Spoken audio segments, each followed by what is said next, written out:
Hello, I'm Jashikins, and welcome to another episode of Jash Reads. Today, I was about to say tonight, but actually the sun is still out here. So today we're going to be continuing to, and I was about to say watch. Anyways, today we are going to continue to read Animorphs number 10, The Android by K.A. Applegate. And as always, this video is not intended for kids. Instead, this video is intended for adults who are discovering or rediscovering the joy that is Animorphs. And actually, we're not just going to be continuing to read Animorphs number 10. This is it, folks. This is the final chapter of the book. So, after this video, it will come out a video about my top 5 things I noticed about this book. So, comment down below and tell me one of the things that really stood out about you to this book, or maybe make your own top 5 or top 10 list. And hey, maybe in my own list, I will address one of those points. So let's end this book. I don't know why my arms do that. It's like, yeah, go boy. Homer ran flat out, kicking up divots of sand as the frisbee soared over his head. With a burst of speed, Homer got out in front of the frisbee, jumped, pivoted in midair, and snatched the disc out of the air. His jump carried him to the water's edge, and he landed in the surf. Yeah, good boy, Jake said. Not bad, I said. He's not quite that frisbee dog we saw on TV, but he's not bad. Hey, that was a professional frisbee dog. Homer's just in it for the sport. Homer doesn't even have any endorsements. Homer came trotting back across the sand with the frisbee in his mouth. It was a week after our battle for the Pemalite crystal. Jake and I were at the beach. Tobias was high overhead, riding the thermals. I didn't know where the others were. And my hair had finally grown out a little. But I'd gotten used to having it shorter. I decided to keep it that way just to spite everyone. There weren't that many people on the beach because it was a little too chilly for lying out. Instead, people came down and flew kites or walked along looking for sand dollars and shells. And they played with their dogs. Jake knelt down and tried to take the frisbee from Homer. But Homer, like just about every dog in all of history, refused to give it up. They just don't get the point of this whole game, I said. You throw, they catch, they bring it back for you to throw again. Why is that so hard to figure out? Jake scratched right behind Homer's ear, and Homer dropped the frisbee. Oh, they know how to play the game, all right, Jake said with a laugh.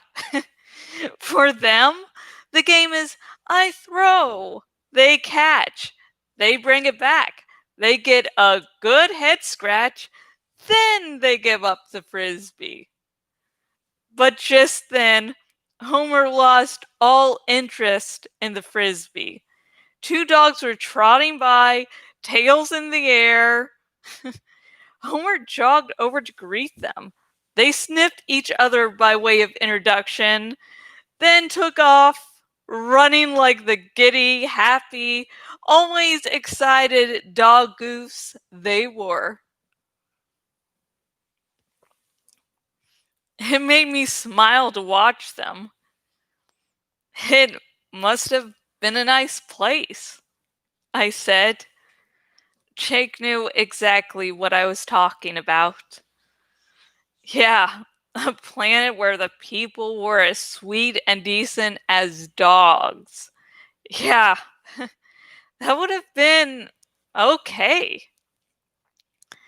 I ran into Eric at the 7-Eleven yesterday. I said, I think he was looking for a place to accidentally run into me. Anyway, he gave me a phone number. He says it's an absolutely safe phone. He says the Yerks couldn't tap it or trace it if they tried. Yeah? So? Jake asked. I shrugged. So, he says if we ever need him, we could leave a message at that number, and if he has something to tell us, he'll record a message for us. Huh, Jake grunted. Think anything will ever come of it? I don't know, I said honestly. But I think the Chi are going to go on fighting the Yerks. They'll just be doing it on their own way. I reached into my pocket and drew out the small, diamond-like crystal. I still have this, by the way. I don't know what to do about it. Eric didn't even want to talk about it. But this is the most powerful computer ever created. It could rewrite the Chi's programming. It could take over every computer on Earth. The Pemlite crystal. We almost died getting it. What am I supposed to do with it? Jake and I stood there, looking down at more power than any human had ever held in his hand. Suddenly, I realized we weren't alone. Homer and the other two dogs were standing right in front of us, watching us. I. I know this sounds crazy, but I swear some flicker of intelligence appeared in those laughing dog eyes. The three of them looked at us, and we looked back. I held out my hand, palm up, to show the dogs the crystal. Homer scarfed the crystal out of my hand as if it were a dog biscuit. But he didn't swallow it, just held it in his teeth, where it glittered like a diamond. The three dogs turned and ran down the beach. They ran into the surf and splashed out into the water, paddling for a dozen feet or so. Then they came back to shore and had a glorious time, shaking themselves violently and spraying water all over two old ladies who were hunting shells. Maybe someday the Pemlite crystal will wash back up on some beach somewhere. Maybe by the time it does, we'll be as wise as the race that created it. Homer! Jake yelled. He threw the frisbee. And all three of the dogs, happy, silly, loving fools that they were, went racing after it. And that's the end of the books, folks. That's the end. I like that the whole book is, basically about the Chi, and the Chi's backstory involves genocide, and long story short, the souls of Pemalites going into dogs, and the book ends with dogs being just happy, playful creatures. That's some good framing there. Not framing, but pacing, or some other literary word or phrase to explain it. So now the Animorphs can be forgiven for doing some stupid things because they're kids. They're kids, involved in war that's way over their heads. I do classify this as young adult because this is a coming of age tale in war. I mean, they're having to learn to trust themselves, understand that authority can't be trusted just because it's authority, that sometimes you can't turn to your parents for help. Like, it's a coming of age tale. That's part of the series. So that's why I consider it young adult. And anyways, their ages are, they're young adults, they're teens. So you have to cut them some slack for some of their stupidity, but they were holding the fucking Pemlite crystal. They were holding something vastly powerful, and they're just like, fuck it. I don't know what to do about it. It's like, just hold on to it until you can figure something out. Maybe later down the line, there will be something you can do with it. But no, just fucking say, here, Pemlite descendant, do something. And also, I just realized now that since it can reprogram, maybe it can do something about memories for violent acts like killing. So, just go like, hey, look at the memories of killing them over time. As Marco says, that's how, humans deal with it. And also, another sort of stupid thing, this was part one. So, you all remember back in Animorphs number 4, the message where, the dome ship, wreckage of that started floating back into shore. And that dome ship sort of crashed a little farther out than, the Pemlite crystal did. It's like, it's probably going to go land back up on the beach and the Yerks can get it again. And if the Yerks don't get it, the only reason would be, one, because, someone didn't make a big deal about it and like, ooh, shiny crystal. It's like, it's not going to go on some like far distant beach, Marco. It's probably going to go right back. It's probably going to go right back there. But I can sort of understand why he wants to get rid of it. This has been such a hard thing for him, and so yeah. So he wasn't thinking for a moment. And sometimes Mark shit. But anyways, okay, I guess I am giving him a little slack. He's just been through a lot and he's like, fuck it. But still, you should have held on to it. And if you're trying to throw it out somewhere far at sea so the Yerks won't find it, like, I don't know, just go into like Seagull Morph, fly out a distance and poop, and ta-da. God. But at the same time, it does sit well a little bit. It's because it's the descendants of the Pemalites who are deciding what happens with the crystal. Hot damn. I'm just realizing this could be a little video on its own because I am debating stuff in my head, talking about stuff out loud, so yeah. But the other thing I will mention before I start to close this video is that Eric is going to very much be in the Animorphs' lives. Eric's like, hey, I can't fight alongside you, but I still want to help fight the Eric's, just going to do it in my own way. So that's good.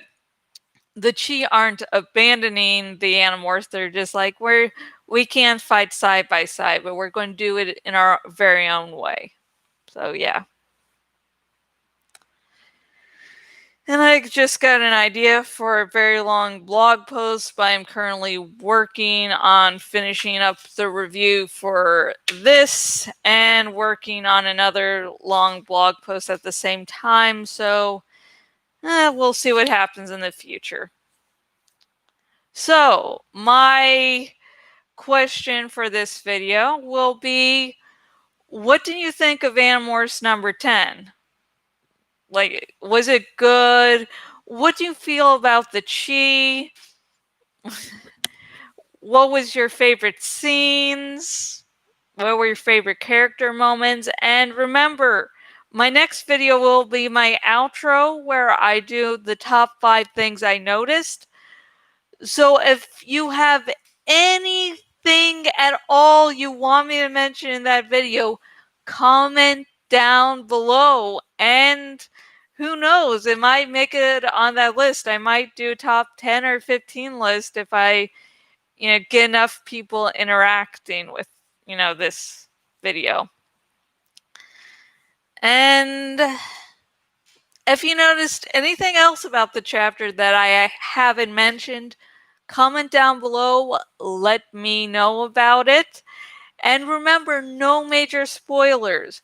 I am hoping against hope that people find out about Animorphs via these videos, and there are some major twists and turns in this series that you should not see coming before they happen. I mean, we are not done delving into the Chi and their whole place in the Animorphs series. I mean, we just met them in this book, so there is a much more Chi stuff. Maybe some people will disagree whether there's too little or too much, but yeah, so don't want to give away any spoilers. And if you listen to this video and you're like, hey, I would really like my very own copy of Animorphs number 10, The Android by K.A. Applegate, everywhere I post this video, I put a link to where you can buy your very own copy of Animorphs number 10, The Android by K.A. Applegate. And actually, buying via one of those links will not just help support the actual creators and won't just tell Scholastic, hey, people are still interested in this series. It will also give a little bit to me and help me keep making these videos. And if you, let's see. If you like dogs, please give this video a like. And everyone likes dogs. So, everyone that's watching this should be giving this video a thumbs up. And remember to subscribe to this YouTube channel because I'm not just going to finish at Animorphs number 10. I am going to be reading the entire Animorphs series. And I know that is quite a task. There's like 54 books in the main series. There's 4 Megamorphs, 4 Chronicles. Fuck the Alternamorphs. I'm not going to be doing those pieces of shit. And I am also doing an Aragon dramatic reading. I also do mini reviews, full-length reviews, And every now and again, I do episodes of The Raven Speaks where I talk on a variety of topics. So, you don't want to miss out on a thing of what I'm going to be doing here. And I hope you'll have a good Friday. Stay safe. If you're going out somewhere, remember, wear a mask. Wearing a mask is not taking away your freedom. It is protecting both yourself and someone else and everyone else out and about. Because I'm high risk. I have asthma, so I sort of take this whole mask wearing probably a little more personally than I should, but there's that. And I hope you have a safe weekend. Don't do anything crazy. And oh yeah, a new episode of The Boys is on tonight. And remember, Shawn Ashmore, who played Jake in the horrible Animorphs TV series, is now in season 2, and I think this episode, I am really hoping this episode we see more of him, because we only got like a brief glimpse of him last week, which was enough for me to fangirl, and so I'll just end this video to shut myself up, and goodbye.